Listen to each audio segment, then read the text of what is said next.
What's going on, guys? RPG Zeke here, coming at you with another video of Operation Locals. We have Spoon once again reigning supreme on the left-hand side with his green-white wing deck.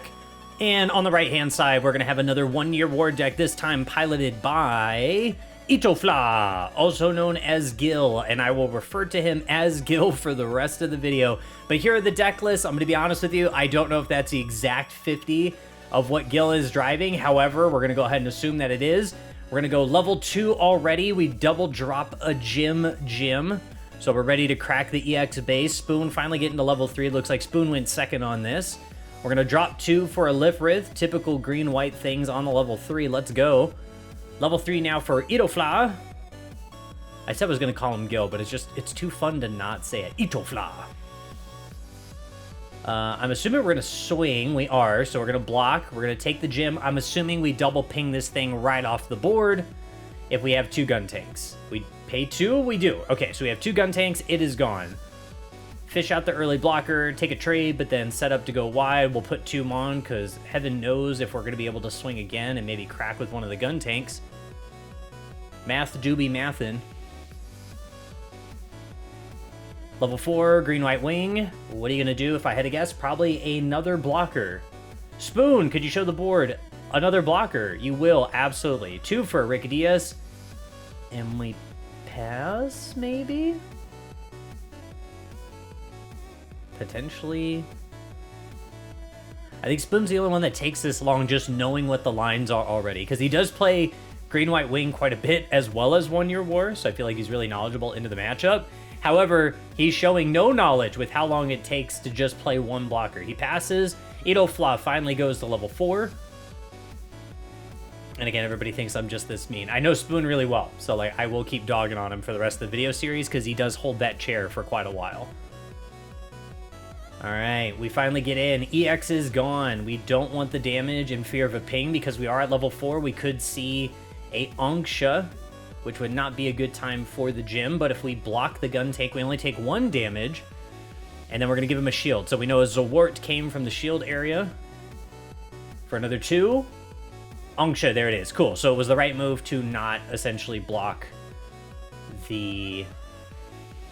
Oh, I thought he was going to do it again. But he did drop an Onksha, so if we would have blocked the gym, it would have been only 1 HP, and it would have been that much easier to take out. So now the Rick can actually take a trade here or swing into one of the bodies sideways and take something else down. Very nice. Level 5, it looks like we're not going to see the Ale Strike Kira combo. We're going to go for a Launcher Strike token instead. And for another 2, we're going to do another Rick. I'm assuming we swing this dude into the gym. Swing face, gym. Full with damage. Clean up that board. Give him something to remember you by removing his units. I'm going to set a clock up on this video and see how long this takes. Spoon, I shouldn't be laughing in the commentary, but this is like the second time I've watched this video, and it's just how crazy how long he holds the end turn for Ransom. All right, ItoFla at level 5. We're going to stand everything back up. Decisions. I guess the power play here is that as long as we don't swing, if he Amros here, he still has 2 blockers up, so maybe that's the theory or the thought process here for just staying wide and not just taking a body off the board. But again, if he would have taken the body off the board, I think the math comes out to the same, right? So, I don't know. It's really interesting. But we don't know what he has. All we know is that this is one-year war, so you kind of just have to play around the idea that there's probably a Char Link somewhere looming, waiting in the wind, and then maybe an Amro Link, which just kind of renders your blockers useless. We also think about our turn quite a bit. I'm assuming for ItoFla, because keep in mind, like usually, I'll be honest, Gil's not typically at the top table, so this is really cool to catch one of his matches in the recording, so I'm really proud of you, bud. But it's so funny, because like he recently started playing on aggro, because before he's like a big clan player, and he's like, what do I take to new types if I want to win? And I'm like, just pick any kind of aggro deck you want. There we go. We put the Char underneath the Char Zaku 2, we get the high maneuver, we swing and we hit. I mean, If we swing, obviously he gets to decide where all that HP is going to soak up that damage. And we leave it up to the white player to decide how that's going to turn out. But we do have 4 resources still. So how do you want to go about this turn, Gil? Swing in the gym. We do block with the damage, Rick, so the same outcome there if we would have swung into it, regardless. We go gun tank, swing, put damage on. We swing here as well. Block, cool. Do we have another ping? Can we take out that launcher? Did we bait it? Oh, what are we doing, bud? 4, okay. Oh, okay. Char's Gelgoog. Interesting play. I like it. Oh, and he has another Char in hand. Look at that. Sly Devil. We don't know what this guy's doing. This is crazy. But anyways, Gil's really new to aggro. And he brought blue-green Dynamis to locals once and just, like, slayed out. And he's like, oh, this is really gross. That was the funniest realization ever. I just like seeing somebody that typically doesn't play that deck get into it. And then they're like, oh, yeah, like, this is just really good. It's like, yeah, man, so's One Year War, so's blue-purple. Like, all the aggro decks are really good right now. So he joined the dark side, and he finally brought one to a new type challenge. So good on you, Gil. Spoon, obviously I could do that whole narration and then some, and then still let you take forever on these turns, my guy. Level 6, so I'm expecting what we're going to see here is more than likely a wing or something or other, or we can maybe take a body and start soaking some stuff up. But the fact we're swinging with the launcher tells me maybe not, and we just want to play another striker pack potentially. Trade with the Rick. Okay, cool. Gil gets to look at the top 3, take a Xeon or Neo Xeon unit to hand. And he does have to reveal it. I think... I think he found something he probably didn't want to let go to the bottom, but... Oh, okay, cool. So we take a Char Gelgoog to hand. That is crazy. And knowing we have 1 Char in the trash, that's pretty good. We need to pick that up, Gil. That guy is not out yet. Yeah, pick that up. Sneaky Tyrant Gil, trying to do some stuff there. So we just paid 4 after cleaning up the board a little bit for an Ale, so now we can size up with the Char Gelgoog. But if we ditch a Xeon card, which I'm assuming we will, we'll just go Char in, swing, go, and see what he does. Because right now we know that thing can get high maneuver that's on the board. Yes, get it, dude. Get the Char from trash. There we go. So we throw away a Rick Dom. Get the Char. We pay for another one. Crazy.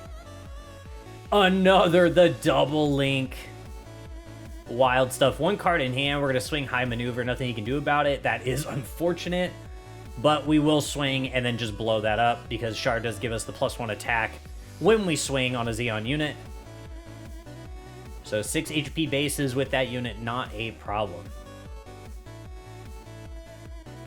Now it's a matter of, like, can he recoup his hand? Because I think right now Gil has, like, 1 card in hand.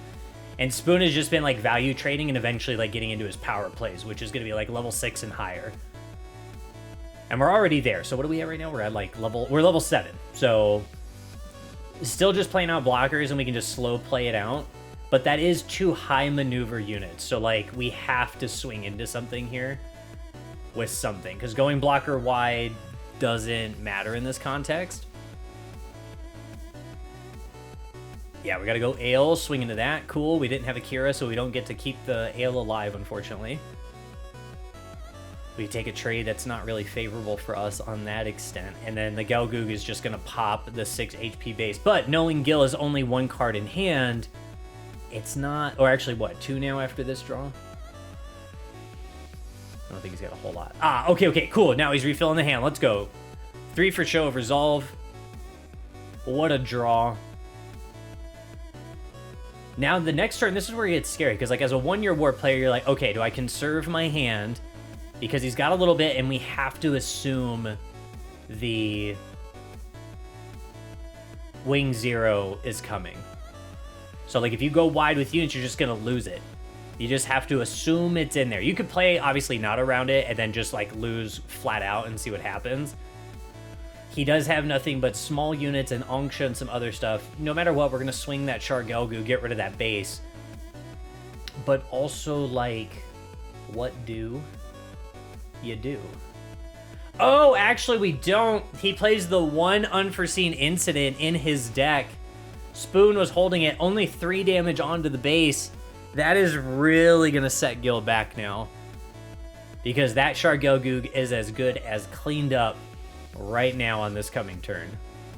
Doesn't matter if it's a wing, an Ultron, anything. You have to get rid of it and it's going to go. So we go units wide, pay the 2. We go all units wide, no cards in hand. Gil says, show me if you got it. Show me the wing 0 if you got it. As a green-white player, typically you have it.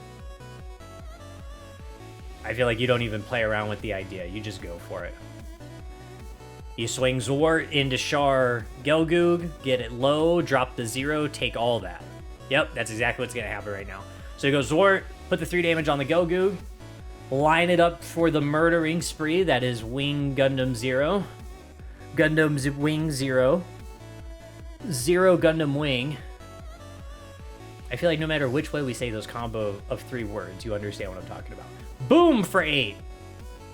Clear the board. Call a doctor, but not for me. For you, Gil. For you. Lifrit does stay alive, of course, still receiving the 3 damage from our 0, but doesn't matter whether you got 4 HP and a dream. Unless Gil draws into, like, crazy show of resolves or something else right now, probably not a whole lot going on. Ooh, we have a Rick Dom in hand. That is not great. Could be better, but not great. Even with the breach from the Rick Dom, it would not pop the remaining 3 HP left on that base. 1 Year War, wishing it had a second year, but it might not get it after this turn.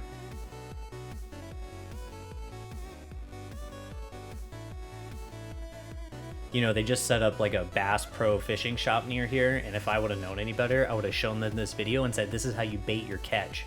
Because that's what Spoon's doing. Baiting the hook. Telling 1 Year War they can eat. Casting the hook. Reeling them in. I have no idea about fishing. I'm not a fisherman, but I felt like that was a pretty good analogy. All right, we're going to swing, pop the EX. We're finally moving in. Showing that we pay our rent.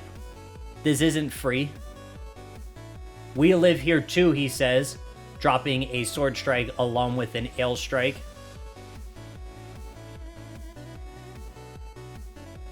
Do you have a Kira? Like, are all these white cards just bait to see if you do or don't have a Kira? What is this?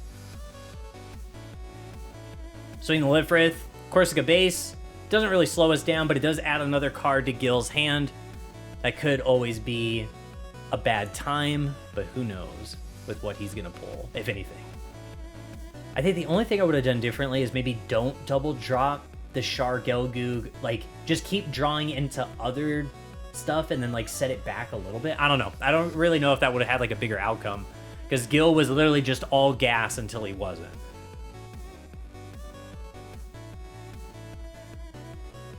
Okay, we got a Rick. And we do have a Link. That is a Char Zaku 2 and then Char. So, like, we found another one. So 3 Char Links. No Amuro Links so far. Not even an Amuro. But that could change. We go Overflow, ditch the Striker pack. Spoon, show him the heat. Oh, high maneuver, pop the base. Lifrith, we're swinging with the blocker. We said we don't care. Let's just try to end. Swing again. Amuro, at that point, you swing the Ale, in my opinion. You don't even bother keeping it up unless you're going to play another blocker as well. But let's see what he decides to do.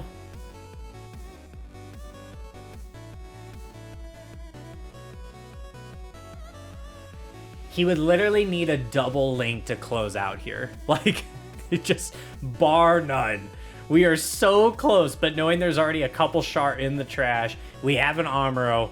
On this turn, he could Amuro Gundam, lay a blocker down, go in, let the Rick get the last shield with a breach, perhaps. A lot can happen here, just knowing what he has in hand. I think Spoon at this point doesn't have another blocker and is like stressing. Because like math here does make sense where like if he can get the breach and clear that base. I don't know. I don't know. Oh, we have Akira. We bounce the Rick, so it's actually not going to be able to swing or get the breach. All that stuff I was hyping up just a moment ago doesn't even matter.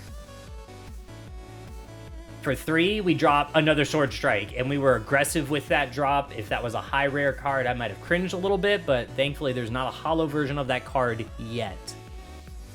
Maybe in a future tournament kit where they feel like Hajiroboshi could take a back seat and they could give us another Sword Strike. But that's a video for another time. Gil, considering his options, I'm assuming we did not draw another link.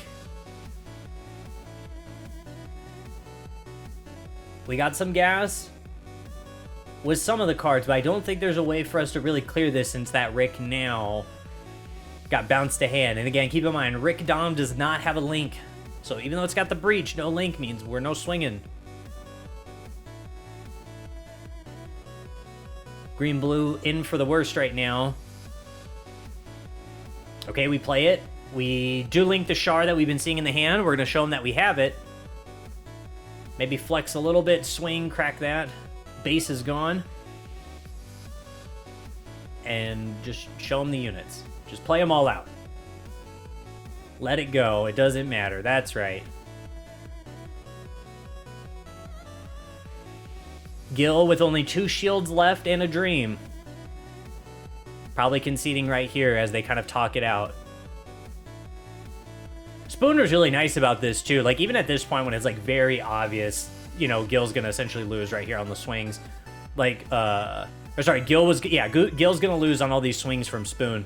It's so cool that like the local scene and Spoon was like really nice even after this match. Obviously I clean up the audio and you guys don't get to hear it. But like Spoon was talking to him about like, oh yeah, like you did this good or you could have done that better. That's cool when our new type challenges are like, yeah, it's our locals and stuff and some other people come out from out of a city and stuff. But man, so sick when everybody's like chill with each other. He had 2 Amuros in hand. That is rough, bud. And the last shield for Spoon was an Ultron. All right, guys, that wraps it up for another one of the local Operation Locals from our new type challenge all the way back on April 11th. Spoon, congratulations, bud, on another win. Obviously, I know that, and you know that, viewer, now. But we'll see how far Spoon can take it in the next match. I will catch you guys in the next one. Peace.